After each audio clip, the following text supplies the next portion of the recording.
Hello guys, welcome back to your YouTube channel Jupiter classes. तो जैसा आपको पता है हमारे एमसीक्यू सीरीज़ चल रही है। आज एमसीक्यूज़ हैं आपके फैमिली पे। ठीक है, टॉपिक है फैमिली आपका। तो जिसने हमारी वो बुक नहीं ली है सोशियोलॉजी वाली, वो बुक ले लो, उसमें आपको मटेरियल भी मिलेगा। ठीक है, और आपको पता ही है जेके एसएसबी सुपरवाइज़र जो है ना, इसके लिए जो फ्री क्लासेस है वो जुपिटर क्लासेस पे आपको मिलती है। और अब तो पूरे सीक्वेंस से आपकी क्लासेस चल रही हैं। आज से सारी क्लासेस आपको टाइम पे मिलेगी, तो उसी को अब हम कंटिन्यू करेंगे। और हर एक जो भी जिसमें जिसकी स्पेशलाइजेशन है वही टीचर आपको वो पढ़ा रहा है। ये बहुत अच्छी बात है आपके लिए भी। ठीक है, और किसी को क्वालिटी का इश्यूज़ आ रहा था कि क्वालिटी साफ़ नहीं आ रही है इसकी, तो आज फिर से अपलोड करेंगे, क्योंकि उससे पहले वाला लेक्चर भी मैंने अपलोड किया था, उस पर किसी का कोई वो नहीं है, क्वेश्चन मतलब कोई क्वेरी नहीं है कि उस पर कोई दिक्कत है। तो ये सेकंड वाले में पता नहीं कैसे आ गया, कोई नहीं, उस पर भी हम ध्यान देंगे।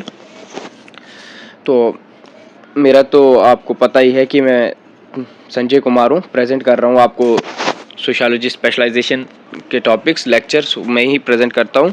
और अभी जो सीरीज़ है वो हमारी एमसीक्यू सीरीज़ है। आज फैमिली पे है, नेक्स्ट वाली क्लास किनशिप पे हो जाएगी। तो किनशिप होने के बाद, उसके ख़त्म होने के बाद हम फिर से अपने लेक्चर सीरीज़ को कंटिन्यू करेंगे सोशल चेंज पे, जो उसमें 3 टर्म्स दी हुई है। Industrialization, I think industrialization, globalization, modernization terms शायद से सोशल चेंज को लेके दी हुई है, वो भी हम कर लेंगे। अब हम कंटिन्यू करते हैं अपने क्वेश्चंस को। तो सबसे पहला क्वेश्चन है हमारा, what is the primary functions of a family in society. एक सोसाइटी में फैमिली का प्राइमरी फंक्शन, सबसे बेसिक प्राइमरी फंक्शंस क्या होता है। ठीक है, प्राइमरी फंक्शंस कौन सा होता है, बेसिक फंक्शंस क्या होता है। वो हमें इकोनॉमिक सपोर्ट देती है, मतलब सबसे पहले वो हमें क्या चीज़ करती है ये हमें पता होना। एक फैमिली मतलब सोसाइटी में सबसे पहले उसके बेसिक जो प्राइमरी सोशलाइजेशन प्राइमरी फंक्शंस है, सॉरी, वो क्या है। तो इकोनॉमिक प्रोडक्शंस देना उसका कोई प्राइमरी फंक्शंस नहीं है। बेशक इकोनॉमिक सपोर्ट देती है वो हमें, बट वो उसका प्राइमरी नहीं होता। सेकंड है सोशलाइजेशन, हमें बताना कि क्या सही है क्या गलत है, सोशलाइज करना है ना, हमें सिखाना। तो वो सोशलाइजेशन होता है। या एंटरटेनमेंट कराना, या पॉलिटिकल एक्टिविज्म में बताना। अब पॉलिटिकल एक्टिविटीज़म मतलब जो भी एक्टिविटी है उसके बारे में हमें बताना कि ये पार्टी वो पार्टी, या एक फैमिली में तो ये रहता ही है, कोई ना कोई पार्टी से कोई बिलोंग करता है, कोई किसको सपोर्ट करता है। तो ये चीज़ें वो हमें बचपन में नहीं बताते, ये उनका कोई प्राइमरी फंक्शंस नहीं होता फैमिली का। ठीक है, सेकंड एंटरटेनमेंट, वो हमें पहले ही कोई एंटरटेनमेंट नहीं करते, पहले हमें सोशलाइज करते हैं चीज़ों का। ठीक है, कोई एंटरटेनमेंट नहीं देते, कोई पहले ही वो हमें खर्चा नहीं देते कि आप जाओ, पैदा होते ही वो हमें कहीं बाहर भेज देते नहीं। वो सबसे पहले हमें सोशलाइज करते हैं। सोशलाइज किस चीज़ को लेके, क्या सही है क्या गलत है, उस चीज़ को लेके वो हमें क्या करते हैं, सोशलाइज करते हैं। इसीलिए फैमिली का प्राइमरी फंक्शन है ना, बेसिक फंक्शन सबसे पहले क्या है, एक फैमिली का ये क्या बोलना, एक बच्चे को या एक चिल्ड्रन को जो भी है फैमिली में, उसमें सबसे पहले उसको क्या करना, सोशलाइजेशन करना। ठीक है, socialization is a primary function of family in a society.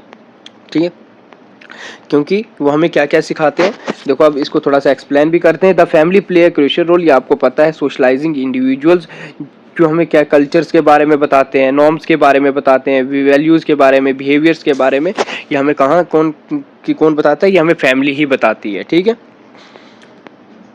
अब आया है नेक्स्ट क्वेश्चन। तो नेक्स्ट क्वेश्चन है, which type of family consist of parents and their biological children.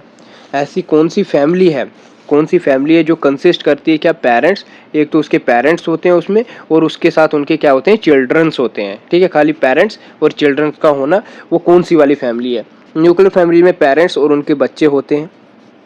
Extended family में दादा दादी वगैरह सारे होते हैं। ठीक है, ये आपको पता होना चाहिए। एक्सटेंडेड फैमिली, जिसको जॉइंट फैमिली भी बोलो, तो बहुत बड़ी फैमिली होती है जिसमें दादा दादी वगैरह आते हैं और अंकल वगैरह आते हैं। एक होती है blended family, I think blended family हमने पढ़ी है। तो ब्लेंडेड फैमिली क्या होती है, ये एक बोले तो ब्लेंडेड फैमिली एक कम्प्लेक्स या नॉन ट्रेडिशनल फैमिली यूनिट भी बताते हो आप इसको, लेकिन अगर मैं आपको सिंपल में समझाऊं, ब्लेंडेड फैमिली क्या होता है, ब्लेंडेड फैमिली होता है जब पेरेंट्स क्या होते हैं, चिल्ड्रंस उनके क्या होते हैं, पहले भी बच्चे होते हैं, जिसकी पहले शादी हुई हो।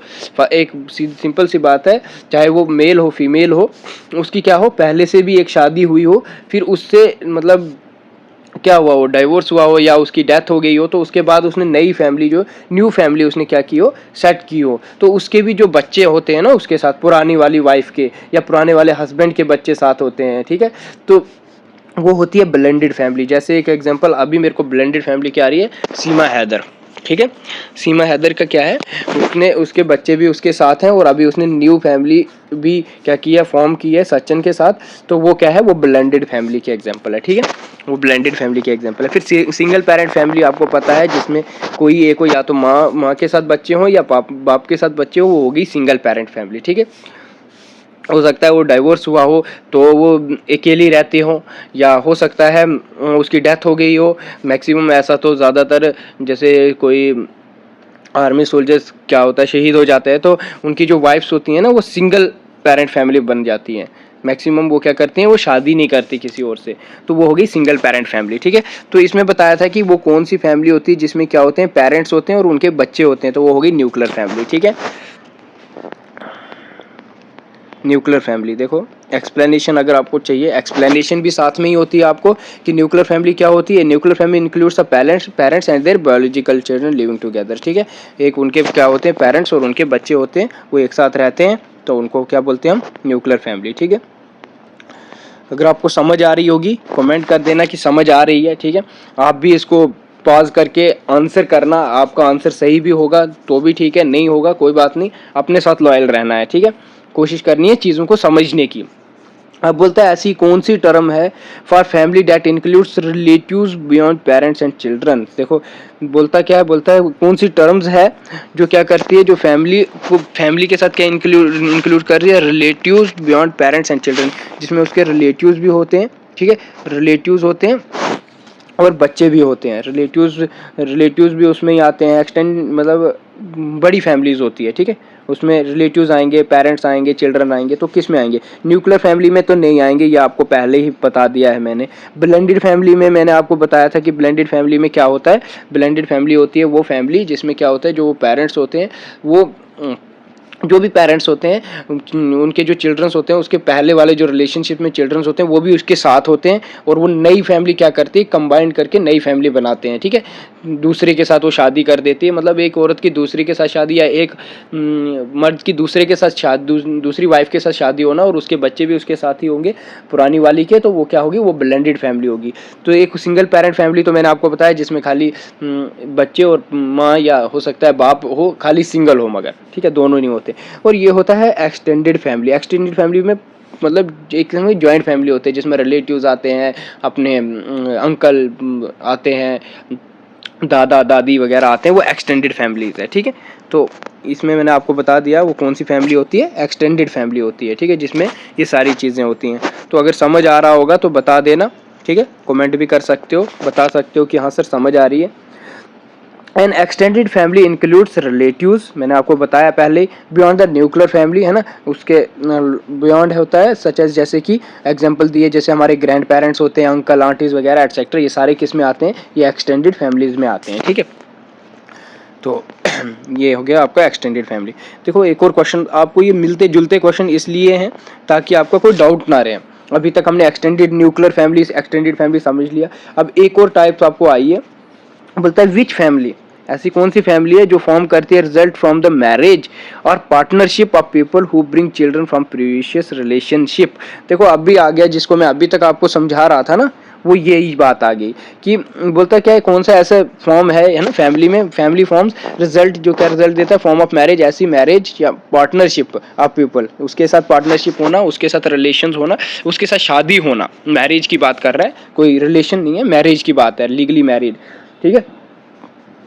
Who brings children from previous relationship, जिसके साथ उसके क्या है, मतलब जो पहले उसकी शादी हुई है उसके बच्चे भी उसके साथ ही रह रहे हैं, तो वो कौन सी मैरिज आएगी, कौन सी फैमिली आएगी, सॉरी मैरिज नहीं आएगी, कौन सी फैमिली आएगी। न्यूक्लियर फैमिली में मैंने आपको समझा दिया था, ये आपको पता है, ये नहीं आएगी। न्यूक्लियर फैमिली क्या होता है ये आपको ऊपर मैंने समझा दिया। एक्सटेंडेड फैमिली क्या होता है ये मैंने समझाया भी है और सामने आपको दिख भी रहा है, ठीक है, रिलेटिव्स की बात ही नहीं है इसमें। फिर सिंगल पेरेंट फैमिली क्या होता है ये भी मैंने आपको बताया है, ठीक है।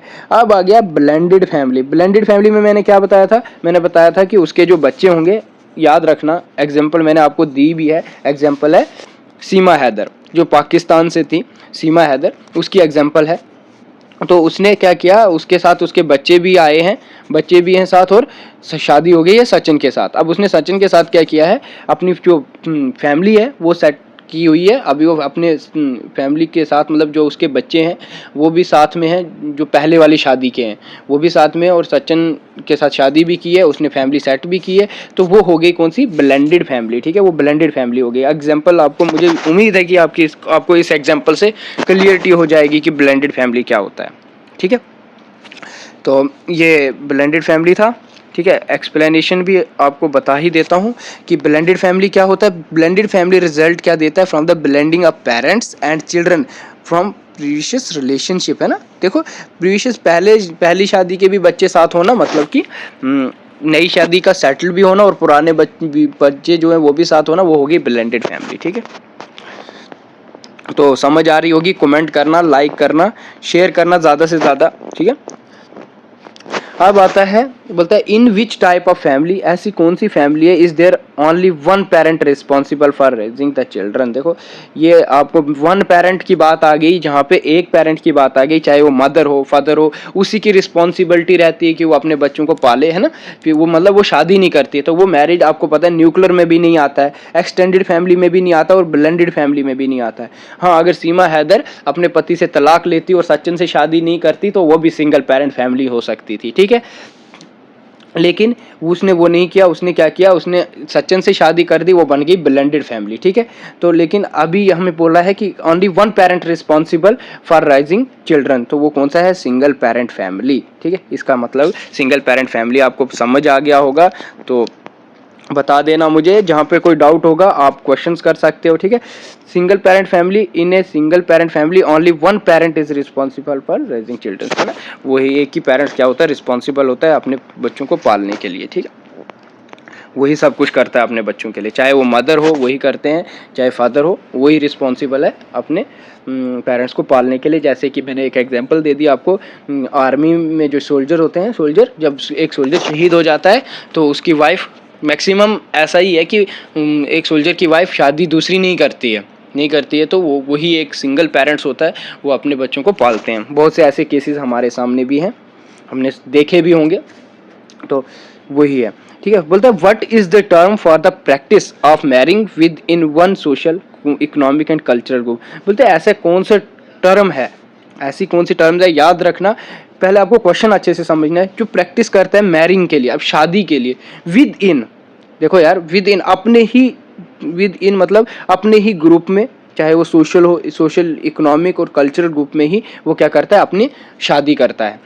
एंडोगैमी क्या होता है, एंडोगैमी होता है मतलब वो मैरिज करना जो अपने ही कास्ट में करे, अपने ही सोशल ग्रुप में करे, अपने ही कल्चर ग्रुप में करे, उसको बोलते हैं एंडोगैमी, ठीक है। अब मैं पहले इन टर्म्स को आपको थोड़ा एक्सप्लेन करता हूँ, फिर आप आंसर आप आराम से दोगे, मुझे भी पता है। दूसरा होता है एक्सोगैमी, मैरिज करना, गैमी शादी करना, लेकिन आउटसाइड, ये है ना, विद इन वन सोशल, वो है आउटसाइड, मतलब अपने कास्ट के, अपने सोशल ग्रुप के, अपने इकोनॉमिक ग्रुप से लेके अपने कल्चरल ग्रुप के आउटसाइड मैरिज करना, उसको बोलते हैं एक्सो। एक्सो का मतलब ही आउटसाइड है, एंडो का मतलब ही इनसाइड है, ठीक है। पोलीगैमी होता है, पोली होता है मैनी, गैमी होता है मैरिज, एक से ज़्यादा मैनी मतलब एक से ज़्यादा शादी करना, मतलब पोलीगैमी, ठीक है।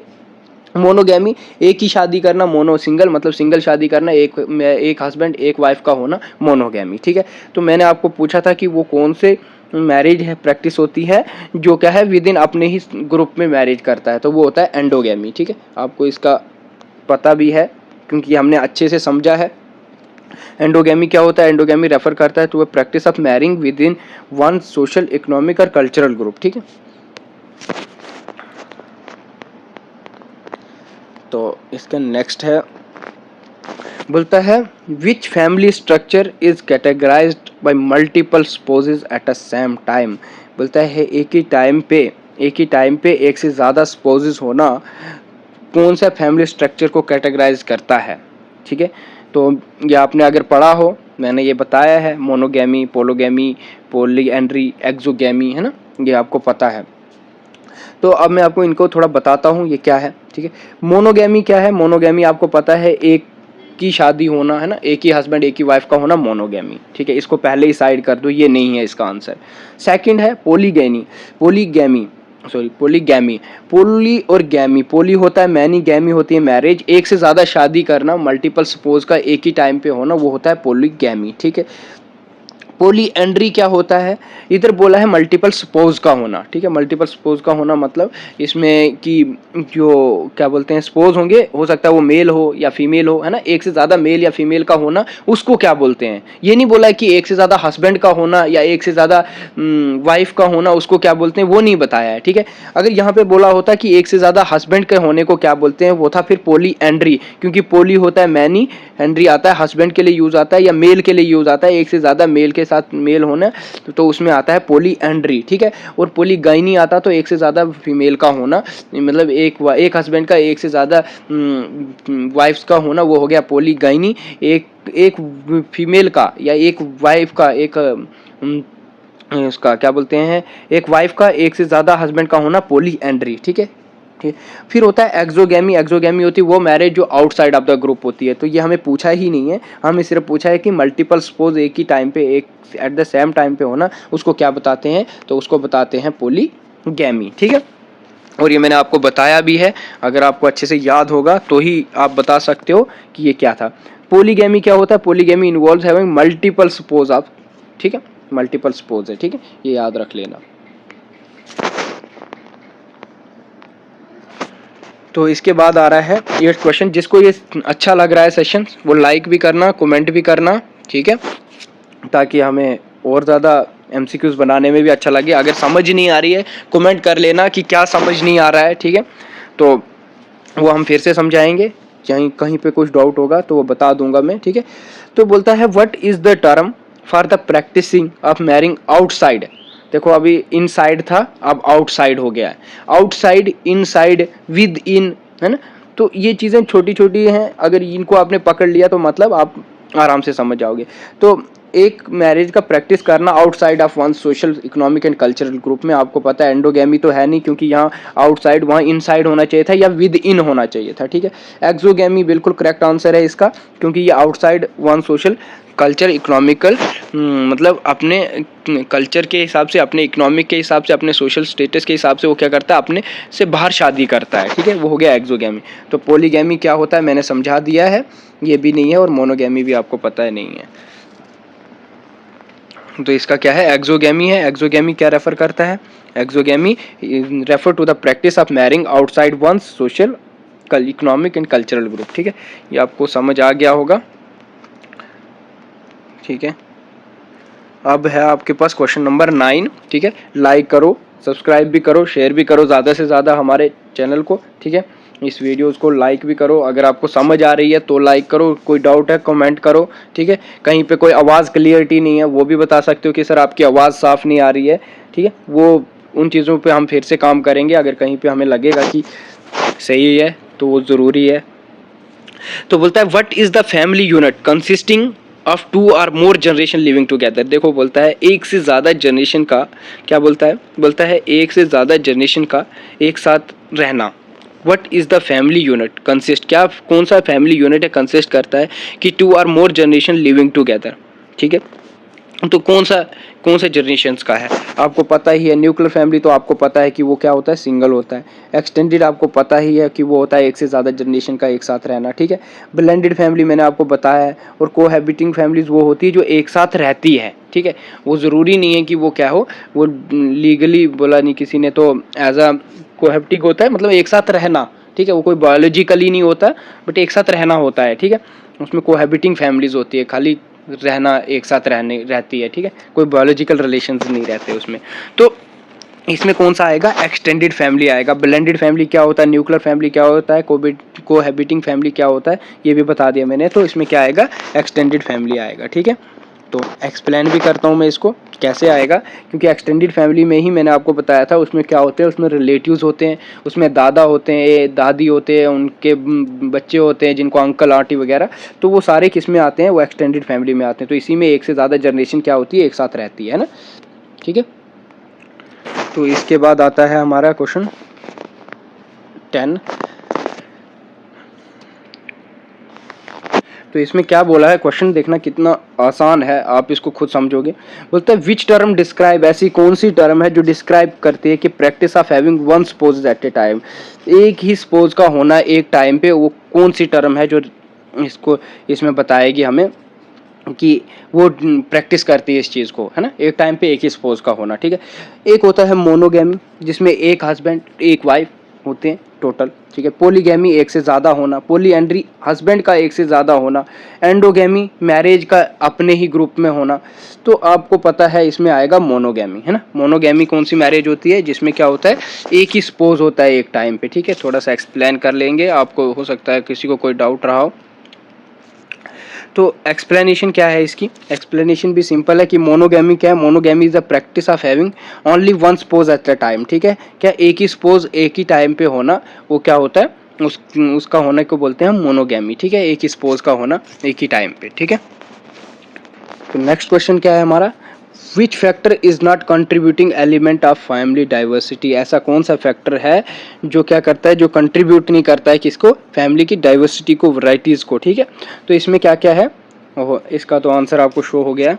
अच्छा चलो कोई नहीं, बता देता हूँ मैं। तो नॉट लगा है इसमें, हमने नॉट बताना है जो नहीं है। तो आपको चलो आंसर तो यहाँ पे है जेनेटिक मेकअप। ठीक है, तो जेनेटिक के बारे में नहीं होता है, ये कैसे नहीं होता है मैं बताता हूँ। आपने अगर फैक्टर्स पढ़े हो, आपने अगर फंक्शंस पढ़े हो, आपने देखा होगा वहाँ पे सोशो इकोनॉमिक स्टेटस बिल्कुल मेंशन किया है कि सोशो इकोनॉमिक स्टेटस भी एक एलिमेंट है किसका, फैमिली का, है ना। फैमिली का मतलब डाइवर्सिटी वैराइटीज़ जो जो डिपेंड करता है कि फैमिली कैसी है ना, डिफरेंट एलिमेंट है ना। तो लेकिन इसमें से बताया कि नॉट कंट्रीब्यूटिंग, जो इसमें नहीं आता है, नहीं।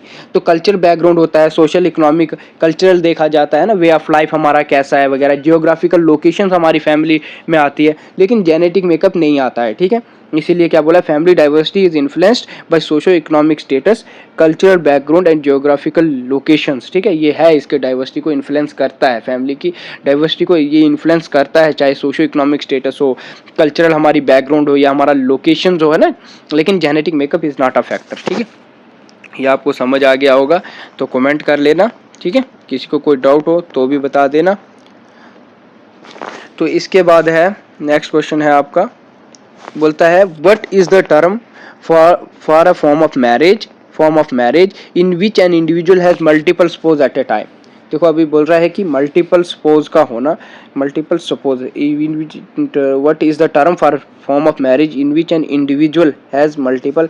यार यहाँ पे स्पोज की जगह, स्पोज एक इंडिविजुअल का स्पोज की जगह क्या आएगा, एक से ज़्यादा का स्पोज का होना। ठीक है, अभी यहाँ पे तो दिया नहीं है, लेकिन जब यहाँ पे नीचे दिया हो जैसे कि एक से ज़्यादा एक इंडिविजुअल का, ठीक है, अभी इंडिविजुअल भी साथ में है, ये याद रखना, इंडिविजुअल का एक से ज़्यादा का स्पोज होना, तो उसको क्या बोलेंगे। ठीक है, इंडिविजुअल हो सकता है वो हस्बैंड हो, वाइफ हो, है ना, कोई भी हो सकता है वो इंडिविजुअल।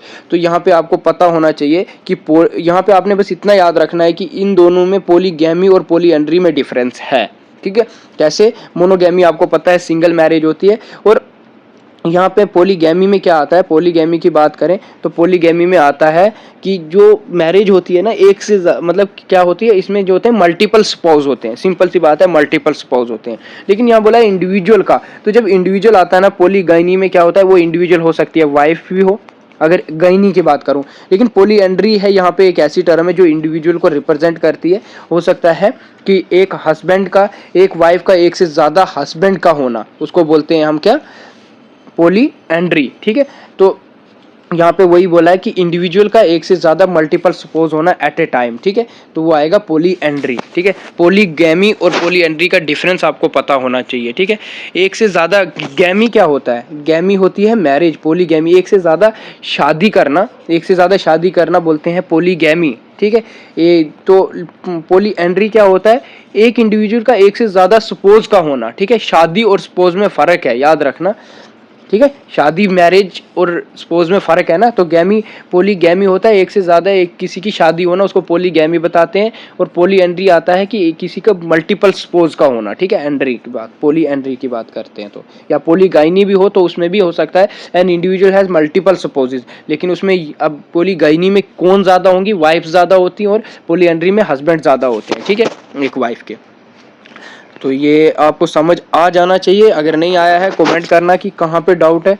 पॉलीएंड्री क्या है? Polyandry involves having a multiple husbands at the same time, ठीक है। पॉलीएंड्री ही होता है जिसपे क्या होते हैं, मल्टीपल ये क्या बोलते हैं, हस्बैंड्स होते हैं, ठीक है। समझ आ रहा है? आ रहा होगा तो कमेंट कर लेना, ठीक है। कमेंट करना ताकि मुझे भी पता चले कि ठीक है आपको समझ आ रहा है। कमेंट बहुत ज़रूरी है। तो नेक्स्ट क्वेश्चन है आपका कि विच type of family structure involves a single parent living with their children and the parents new partner. देखो कितना मतलब कॉम्प्लेक्स तो नहीं है, बहुत अच्छा क्वेश्चन है। इसमें आप ऊपर से ही देखोगे कि मतलब आप समझ जाओगे इसका, जब आप चेक करोगे तो तभी समझ जाओगे कि ये क्या है। तो इसमें मैंने आपको अच्छे से समझाया है कि क्या होता है। आपको इसमें बोला है कि विच type of family structure involves a single parent living with their children and the parent new partner. देखो पेरेंट, सिंगल पेरेंट रह रहे थे किसके साथ? विद देयर चिल्ड्रन, चिल्ड्रन के साथ। और उन्होंने क्या सेट किया? And the parent new partner, और उसका पेरेंट का जो है वो न्यू पार्टनर भी इन्वॉल्व है उसमें। अब पेरेंट का न्यू पार्टनर आपको मैंने फिर से रिपीट करूंगा एक एग्जाम्पल, ठीक है। सिंगल पेरेंट सीमा हैदर नहीं है, हैदर तो उसके हस्बैंड का नाम था। वो रह रही थी अपने बच्चों के साथ। बाद में उसने क्या किया? उसने की शादी न्यू पार्टनर, पेरेंट और न्यू पार्टनर सचिन के साथ। तो वो मैरिज कौन सी बन जाती है? न्यूक्लियर फैमिली में नहीं आती है, एक्सटेंडेड फैमिली में भी नहीं आती है, वो आती है ब्लेंडेड फैमिली में, ठीक है। तो ये क्या आंसर इसका रहेगा? जब भी न्यू पार्टनर ऐड हो रहा है तो समझो पेरेंट का कोई न्यू पार्टनर है, तो वो क्या है? वो ब्लेंडेड फैमिली है, ठीक है। अब यहाँ पे ब्लेंडेड फैमिली से फिर से एक्सप्लेन करूंगा थोड़ा सा कि ब्लेंडेड फैमिली में इन्वॉल्व होता है single parent living with their children and the parent of new partner, ठीक है। क्या इन्वॉल्व होता है इसमें? Blended families involve single parent living with their children and then partner, parents of new partner, है ना। इसमें मैंने आपको बता भी दिया है कैसे क्या होता है, एग्जाम्पल भी दे रहा हूँ। अगर एग्जाम्पल से समझ आ रहा हो कमेंट में ज़रूर बताएं कि एग्जाम्पल से क्लियर हो रहा है, ताकि मैं और भी जो नेक्स्ट टॉपिक है अभी हमारा किनशिप है उस पर भी फिर एग्जाम्पल्स याद रखूँ, है। नहीं तो मैं डायरेक्ट भी बताऊँगा कि ये ब्लेंडेड फैमिली में आता है, ठीक है। तो वैसे ही नेक्स्ट हमारा एक और क्वेश्चन आ रहा है, ठीक है। देख रहे हैं आज MCQs को हम। तो ये MCQ सीरीज़ है, ये आपको पता होना चाहिए, फैमिली के रिलेटेड है। और जिसको कोई भी डाउट है वो कमेंट कर सकता है, ठीक है। और बताना भी कि कहाँ पे समझ नहीं आई। अगर समझ भी आ रही है तो भी कमेंट करना कि हाँ सर अच्छा है, ठीक है। लाइक भी करो, ज़्यादा से ज़्यादा शेयर करो, ठीक है। आपके कमेंट ही हमारे लिए मोटिवेशन है, आपके लाइक्स ही से हमें मोटिवेशन मिलता है, ठीक है। तो which term refers to a socially recognized, ऐसी कौन सी टर्म है जो सोशली रिकॉग्नाइज्ड करती है and approval of sexual unions between two individuals. देखो अब इनमें से ऐसी कौन सी टर्म है जो आपको सोशली रिकॉग्नाइज्ड होती है, एक समाज आपको रिकॉग्नाइज्ड करता है कि ये सही है सोशली, है ना। और अप्रूव करता है, किसके लिए अप्रूव करता है? कि आपके जो सेक्सुअल रिलेशनशिप है उनके साथ, अपने इंडिविजुअल्स के साथ, दोनों इंडिविजुअल्स के सेक्सुअल रिलेशनशिप को क्या है मतलब सही माना जाता है कि सेक्सुअल जो आपके रिलेशंस हैं वो सही हैं दो इंडिविजुअल्स के। तो वो कौन से हैं? कोहैबिटेशंस होता है, एक साथ रहने के लिए जो रहते हैं, है ना, उसको बोलते हैं कोहैबिटेशंस। लेकिन वो चीज़ कभी लीगली आपको अप्रूव नहीं करेगी कि आपका जो सेक्सुअल रिलेशनशिप है वो सही है। तो वो चीज़ है मैरिज। आपको पता है कि मैरिज ही एक ऐसी चीज़ है, जब एक किसी की शादी हो जाती है तो आपको पता है मैरिज के बाद उसके पास एक वो सोशली रिकॉग्नाइज्ड होता है कि वो समाज उसको अप्रूव कर देता है कि हाँ इनकी शादी हुई है, तो इनके बीच में जो भी सेक्सुअल रिलेशनशिप है वो एक लीगल है ना, बिटवीन टू इंडिविजुअल्स। तो वो शादी के बाद ही होते हैं, ठीक है। तो पॉलीगैमी भी नहीं होता है और डाइवोर्स भी नहीं होता है। आपको इनके मीनिंग पता होने चाहिए, तभी आप सही ऑप्शंस पे टिक करोगे, ठीक है। तो ये आपको समझ आ रहा होगा तो कमेंट भी करना, ठीक है। और इसकी एक्सप्लेनेशन बता देता हूँ मैं। एक्सप्लेनेशन क्या है कि मैरिज क्या है? Marriage is a socially recognized and approved union between two individuals. ये आप, मुझे पता है ये आपने पॉज करके आंसर इसका सही दिया होगा, ठीक है। इतना मुझे उम्मीद है आपसे, ठीक है। तो इसके बाद नेक्स्ट क्वेश्चन है आपका 18। हाँ ये थोड़ा सा ये क्वेश्चन लिखने में गलती हुई है, तो ये मैंने लास्ट पे ये क्वेश्चन आपको मिल जाएगा, ठीक है। जहाँ पे रिपीट होगा मैं बता दूंगा आपको ये कहाँ पे है। तो इस क्वेश्चन को राइटिंग में गलत है, ठीक है। ये हम बाद में दिखाऊंगा मैं कि इसमें क्या है, ठीक है। क्वेश्चन क्या था ये हम बाद में देखेंगे। बाद में मतलब इन द सेंस कि जब ये वीडियो के बीच में क्वेश्चन आएगा ये वाला जो मैंने सही किया हुआ है, ठीक है। तो अभी हम नेक्स्ट क्वेश्चन देखते हैं। बोलते हैं which family functions involves the provisions of emotional support and companionships. ठीक है, अब आपको पता होना चाहिए कि ऐसा कौन सा फैक्टर है, ऐसा कौन सा फंक्शन है जो किसकी सपोर्ट देता है, हमें इमोशनल सपोर्ट देता है। तो आपको पता, अब टर्म ही आई है इमोशनल सपोर्ट, तो ये आप बिना सोचे समझे इमोशनल पे ही क्लिक करोगे, क्योंकि इमोशनल सपोर्ट्स क्या है ये आपको पता है। यहाँ पे एमसीक्यूज़ में ही, मतलब क्वेश्चन में ही इमोशनल सपोर्ट है, तो ये आपको पता है ये फैमिली का फंक्शन होता है कि वो हमें इमोशनल सपोर्ट भी देता है। जिसने लेक्चर नहीं देखे ना, लेक्चर सीरीज़ में ये चीज़ें एक्सप्लेन भी बहुत अच्छे से की हुई हैं, अपनी तरफ से मैंने बहुत अच्छे से किया है। हो सकता है आपको कोई कमी फिर भी दिखेगी तो कमेंट कर सकते हो कि सर कोई टर्म है जो समझ नहीं आ रही है, वो पूछ सकते हो। हाँ, एक और चीज़ किसी ने मुझे बताया था कि कोई एग्जाम्पल थी, वो उसकी मैरिज में क्या नाम था उसका, एग्जाम्पल थी एक, यार याद नहीं आ रही है, बट एग्जाम्पल थी कोई उसकी, वो आती है फैटर्नल पॉलीएंड्री में। ठीक है, जिसमें क्या होता है एक वाइफ के एक से ज़्यादा हस्बैंड होते हैं। ठीक है, वो फैटर्नल पॉलीएंड्री में आता है, तो वो मेरे को जब याद आ जाएगा मैं वो भी बताऊंगा। ठीक है, तो इसमें मैंने आपको बता दिया कि इसमें क्या होता है, इमोशनल सपोर्ट होता है। ठीक है, ये एक फंक्शंस है, या ये आप देख सकते हो जो मैंने फंक्शंस बताए हैं फैमिली में, वो है। तो आपका जो नेक्स्ट क्वेश्चन है वो है, in which family structure do multiple generations live in separate household, है ना, कहाँ पे रहते हैं, अलग हाउस होल्ड में रहते हैं। ठीक है, याद रखना, but maintain a close relationship and provide support of each other. लेकिन उनका क्या है, उनकी जो सपोर्ट है, क्लोज रिलेशनशिप्स हैं, वो क्या करते हैं, एक दूसरे को सपोर्ट भी करते हैं। ठीक है, क्या है, सुनो, मल्टीपल जनरेशंस है, फैमिली स्ट्रक्चर की मल्टीपल जनरेशंस है, रहते क्या है, live in separate house hold, अलग अलग हाउस होल्ड में रहते हैं। मतलब उनका जो हाउस होल्ड है, जो रहने की जगह है, घर हैं, वो अलग अलग हैं। ठीक है, सेपरेट हैं, बट मेंटेन क्लोज रिलेशनशिप, लेकिन वो आपस में जो उनका रिलेशनशिप है वो क्लोज है। ठीक है, प्रोवाइड, और एक दूसरे को वो देते भी हैं, किस चीज़ का सपोर्ट भी देते हैं, कोई उनको कोई भी चीज़, कोई लड़ाई हो तो भी साथ देते हैं, कोई इकोनॉमिकली वीक है उसको सपोर्ट करते हैं तो वो सपोर्ट भी करते हैं। तो उसमें क्या, कौन सी फैमिली आएगी, कौन सा फैमिली का स्ट्रक्चर आएगा। ठीक है, न्यूक्लियर फैमिली आपको पता है क्या होती है, एक्सटेंडेड फैमिली जिसमें एक से ज़्यादा जनरेशन एक साथ रहती हैं। ठीक है, एक साथ, यहाँ पे बोला है सेपरेट हाउस होल्ड है उनके। ठीक है, और मेंटेन करते हैं फिर भी क्लोज रिलेशन, वो होती है क्यूमनल फैमिली, है ना, वो अपनी ही क्यूमनल फैमिली होती है, जो क्या होती है, जो मल्टीपल जनरेशंस के होते हैं। हम नहीं बोलते हैं वो हमारे वो कम्युनिटी का है ना, क्यूमनल रिलेशंस होते हैं हमारे आपस में। अगर उनके कोई खिलाफ कुछ बोले तो हम क्या कर सकते हैं, लड़ाई, उनका साथ देते हैं ना, उनको जो भी कुछ प्रॉब्लम आ रही हो तो साथ देते हैं, तो वो होते हैं क्यूमनल फैमिली। ठीक है, कोहैबिटिंग फैमिलीज होती है जो एक साथ रहे। ठीक है, कोई बायोलॉजिकल रिलेशंस नहीं होता उसमें, बट एक साथ रहते हैं। ठीक है, अगर आपको समझ आ रहा होगा तो अच्छी बात है, तो नहीं आ रहा होगा तो कमेंट कर लेना कि कहाँ पे आपको समझ नहीं आ रही है। ठीक है, एक communal family involves a multiple generation living in separate household but maintaining a close relationship. ठीक है, वो अलग घर में तो रहते हैं लेकिन उनके जो रिलेशनशिप्स होते हैं वो क्लोज होते हैं। ठीक है, वो होते मल्टीपल जनरेशन्स के हैं। ठीक है, तो लेकिन उनके जो रिलेशंस होते हैं वो बहुत क्लोज होते हैं और वो सपोर्ट भी करते हैं। ठीक है, चाहे वो कोई भी किसी भी मतलब मुसीबत में हो। ठीक है, तो इसमें है, बोलता है which family function involve providing economic support such as a food, shelter and financial resource. देखो इसमें बोला है कि ऐसा कौन सा फंक्शन है फैमिली का। ठीक है, मैंने आपको फैमिली के फंक्शंस भी बताए हैं, उसके करैक्टरिस्टिक्स भी बताए हैं, उसको एक बार ज़रूर देख लेना, ज़रूर पढ़ लेना। ठीक है, उसमें कौन सा ऐसा फंक्शन है जिसमें जो क्या करता है, आपको इकोनॉमिक सपोर्ट देता है, जैसे कि फूड, शेल्टर, फाइनेंशियल रिसोर्सेज के बारे में आपको वो चीज़ें मिलती हैं। पहला है इकोनॉमिक प्रोडक्शंस। ठीक है, दूसरा है सोशलाइजेशन, तीसरा है इमोशनल सपोर्ट, फोर्थ है रिप्रोडक्शन। ये फोर्थ से ज़रा नीचे आ गया है क्योंकि अगर इसको मैं ऊपर करूँ तो मे बी आपको एक्सप्लेनेशन नहीं दिख रही वैसे, चलो ठीक है।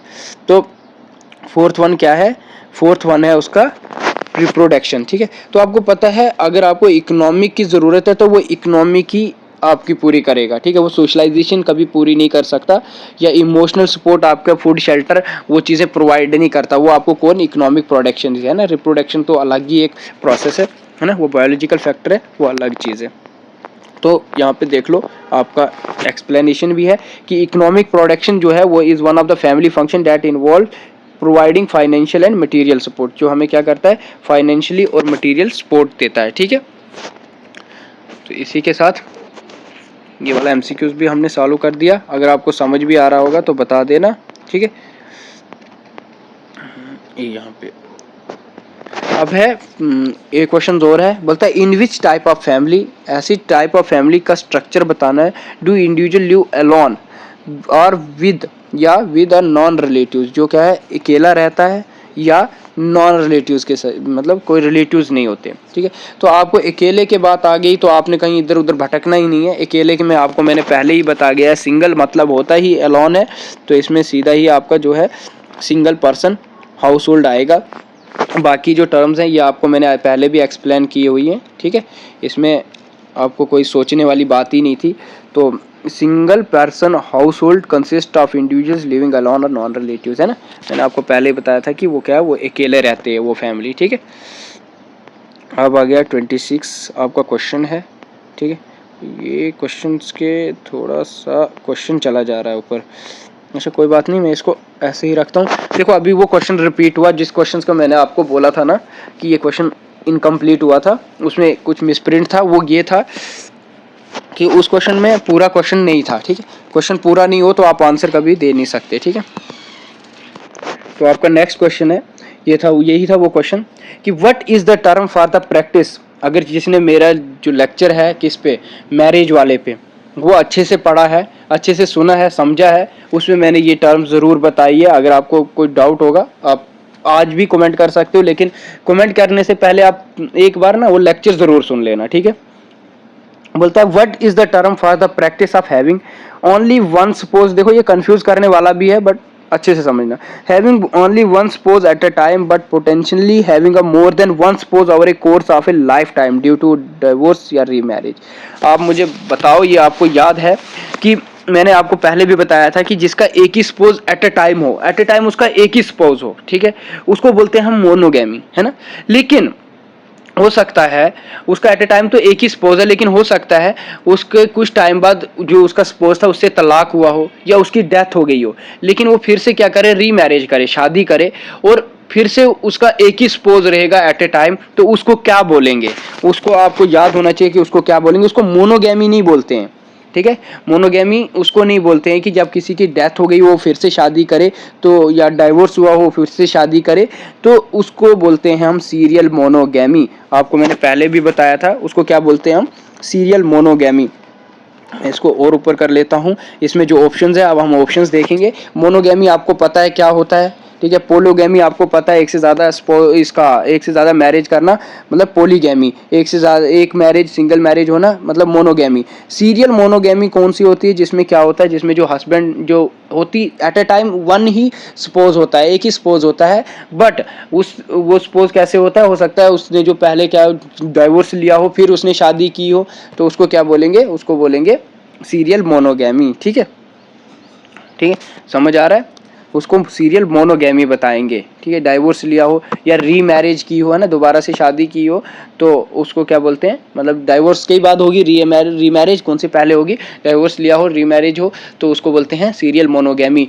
या किसी की डेथ हो गई हो उसके हस्बैंड की और वो फिर से शादी करे, तो उसको एट ए टाइम तो उसका एक ही स्पोज रहेगा ना, तो एट ए टाइम एक ही स्पोज का होना सीरियल मोनोगैमी, ठीक है। एक्सोगैमी भी आपको पता है, ठीक है। अब ये आपको अच्छे से समझ आ गई होगी। तो ये था आपका सीरियल मोनोगैमी क्या होता है, इन्वॉल्व होता है जिसमें एक ही स्पोज हो एट ए टाइम, तो एक ही स्पोज हो but potentially having multiple spouse और लाइफ टाइम, है ना, हो उसके, लेकिन स्पोज तो ऐसे multiple time, at a time तो एक ही है, लेकिन पहले भी उसकी शादी हुई तो मल्टीपल स्पोज तो रहे उसके, लेकिन एट ए टाइम एक ही रहे, है ना, ड्यू टू चाहे वो डाइवोर्स की वजह से हो, ठीक है। तो ये होता है क्या, सीरियल मोनोगैमी। तो अब आपका क्वेश्चन है which family functions involves the biological process of producing offspring। आपको पता है कि बायोलॉजिकल प्रोसेस जब भी आएगा तो बायोलॉजिकल आपको पता है रिप्रोडक्शन का ही काम है, यही एक फंक्शन है जो क्या करता है, बायोलॉजिकल प्रोसेस प्रोड्यूस करता है। सॉरी, इसमें आपको एमसीक्यूज का आंसर तो मैंने दिखा ही दिया, ठीक है। ये रिप्रोडक्शन ही होता है। इकोनॉमिक प्रोडक्शन खाली फूड शेल्टर वगैरह प्रोवाइड करता है, उसका बायोलॉजिकल प्रोसेस से कोई लेना देना नहीं है ना। सोशलाइजेशन होता है कि आपको गाइड करता है, आपके सोशल नॉर्म्स वैल्यूज उसके बारे में बताते हैं, वो हो गया सोशलाइज होना, ठीक है। तो ये भी इसका आंसर नहीं। फिर इमोशनल सपोर्ट्स हो गया लव अफेक्शंस वाला, है ना, जो फैमिली हमें देती है, रोगे तो मनाती है ना, ये इमोशनल सपोर्ट्स होती है जो फैमिली देती है, फैमिली का फंक्शन होता है। लेकिन रिप्रोडक्शन क्या होता है? रिप्रोडक्शन एक बायोलॉजिकल प्रोसेस है, ठीक है। वो क्या है? वो मतलब चिल्ड्रन को पैदा करने की बात आ गई, वो फैमिली का फंक्शन है, ठीक है। Reproduction is the family function that involve the biological process of producing offspring. ये आपको पता है, ठीक है, ये बेसिक चीज़ है, ये आपको अच्छे से पता होगी, ठीक है। तो ये क्वेश्चन आधा आ रहा है, ठीक है। अच्छा, बोलते हैं what is the term, last question है, ठीक है, लास्ट है। तो इसी में हम क्या करेंगे, अब ख़त्म करेंगे। तो कल जो होगा आपका, कल नेक्स्ट जब भी ये होगा आपका एमसीक्यू सीरीज़ का, नेक्स्ट होगा किनशिप पे, ठीक है। तो किनशिप के जो लेक्चर सीरीज़ है वो भी देखना। What is the term for the family structure? कौन सी ऐसी टर्म है जो फैमिली स्ट्रक्चर को कंसिस्ट करती है? Two are more adult who are not biologically related. देखो अभी फिर अच्छे से समझना, who are not बायोलॉजिकली वो रिलेटेड नहीं होते हैं, but who share the responsibility live together. वो क्या रिस्पॉन्सिबिलिटी शेयर करते हैं, वो एक साथ रहते हैं, ठीक है, रहते हैं एक साथ, लेकिन वो बायोलॉजिकली रिलेटेड नहीं होते, ठीक है। तो मैंने आपको बोला था, ऊपर भी हमने पढ़ी है ये टर्म्स, लेकिन चलो आपको दिखा देता हूँ, ठीक है। ये रही आपके सामने टर्म्स। इसमें न्यूक्लियर फैमिली में बायोलॉजिकली रिलेटेड होते हैं, एक्सटेंडेड फैमिली में भी बायोलॉजिकली रिलेटेड होते हैं, ठीक है। क्यूमनल फैमिली में बायोलॉजिकली रिलेटेड नहीं होते, बट उसमें क्या होता है, उसमें जो हाउस होल्ड होते हैं वो भी एक साथ नहीं होते, ये भी याद रखना। उसमें मैंने आपको बोला था कि क्रिमिनल ये फैमिली में क्या होते हैं, हाउस होल्ड भी एक साथ नहीं होते, है ना, नहीं होते हैं ना। आपको अगर याद होगा अच्छे से पॉज करके आप पिछला लेक्चर देखना, उसमें लिखा था कि उनके जो हाउस होल्ड भी साथ नहीं है, लेकिन उनकी जो रिलेशनशिप है वो बहुत क्लोज होते हैं ना, तो इसीलिए क्रिमिनल फैमिली भी नहीं आएगा। तो बात आ गई कोहैबिटिंग फैमिली की। कोहैबिटिंग फैमिलीज होती है वो फैमिली जो एक साथ, जिनके बायोलॉजिकली रिलेशंस नहीं होते बट रहती एक साथ हैं, ठीक है, एक साथ रहना, ठीक है। क्रिमिनल फैमिली में हाउस होल्ड भी एक नहीं होते, ठीक है। इसीलिए इसका जो सही आंसर है वो है कोहैबिटिंग फैमिली, ठीक है। वो क्या है, कोहैबिटिंग फैमिलीज है।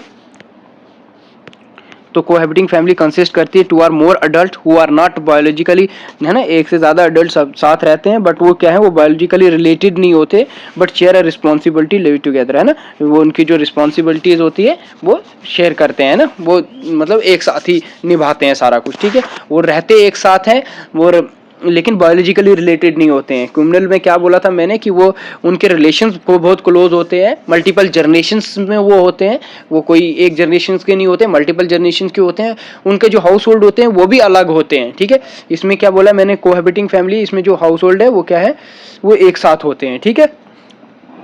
इसमें जिसको डाउट होगा कमेंट कर लेना, ठीक है। जो नेक्स्ट क्लास होगी, मुझे लगता है हो सकता है आपको इसमें डाउट रहा हो, अगर तो आप इसको पॉज करके आप पहले वाला जो क्रिमिनल बताया था मैंने, मुझे उम्मीद है कि आपको क्रिमिनल और कोहैबिटिंग में थोड़ा सा डाउट रहा होगा। तो कोहैबिटिंग आप तब समझोगे जब आपने ऊपर वाला एमसीक्यूज अच्छे से समझा हो कि क्रिमिनल में मैंने क्या बताया है, और कोहैबिटिंग अभी समझ लेना कि क्या बता रहा हूँ, ठीक है। तो उससे ही आपका क्या है, एमसीक्यूज ये क्लियर हो जाएगा, ठीक है। तो इसी के साथ आपका ये एमसीक्यूज का फैमिली का कंप्लीट हुआ है। तो इसमें एक डाउट मुझे अभी याद आ रहा था, मैं बोल रहा था आपको कि उसमें क्या था, वो द्रौपदी वाली एग्जांपल थी कि द्रौपदी ने जो पांडव के साथ मैरिज की थी वो किस में आती है, कौन सी एग्जांपल्स में आता है, वो आता है फ्रेटर्नल पॉलीएंड्री में, ठीक है। क्योंकि फ्रेटर्नल FRATERNAL फ्रेटर्नल है, ठीक है, जिसको एडेल्पिक भी बोलते हैं। एडेल्पिक भी इसका दूसरा नाम है, ADELPHIC, एडेल्पिक पॉलीएंड्री, ठीक है। ये क्या होता है, इसमें जो वाइफ होती है, एक वाइफ सर्वल ब्रदर से क्या करती है, मैरिज करती है, ठीक है। मतलब एक ये समझो कि बहुत सा एक से ज़्यादा ब्रदर्स जो हैं वो सेम वाइफ क्या करते हैं, आपस में शेयर करते हैं, ठीक है। समझ आ गई होगी तो कमेंट कर लेना कि ये वाला कंसेप्ट भी क्लियर हो गया है, ठीक है। तो थैंक यू, लाइक करो, सब्सक्राइब करो, शेयर करो, और वो जो बुक है वो भी आप ख़रीद लो, उससे आपको जो भी आपके लेक्चर्स आ रहे हैं तो ज़्यादा आसानी हो जाएगी आपको समझने में, ठीक है। किसी का कोई डाउट होगा कमेंट कर सकता है, ठीक है, कमेंट कर सकते हो, और जिसको समझ भी आ रही है वो भी कमेंट करो। अगर इतने देखते हैं तो कमेंट जितने ज़्यादा होंगे उतना ज़्यादा मोटिवेशन रहता है और उतनी ही ज़्यादा मैं भी मेहनत करता हूँ कि हाँ और भी ज़्यादा समझ आए, वरना मेरी तो मेहनत ऐसे ही वेस्ट हो रही है ना। ठीक है, थैंक यू सो मच।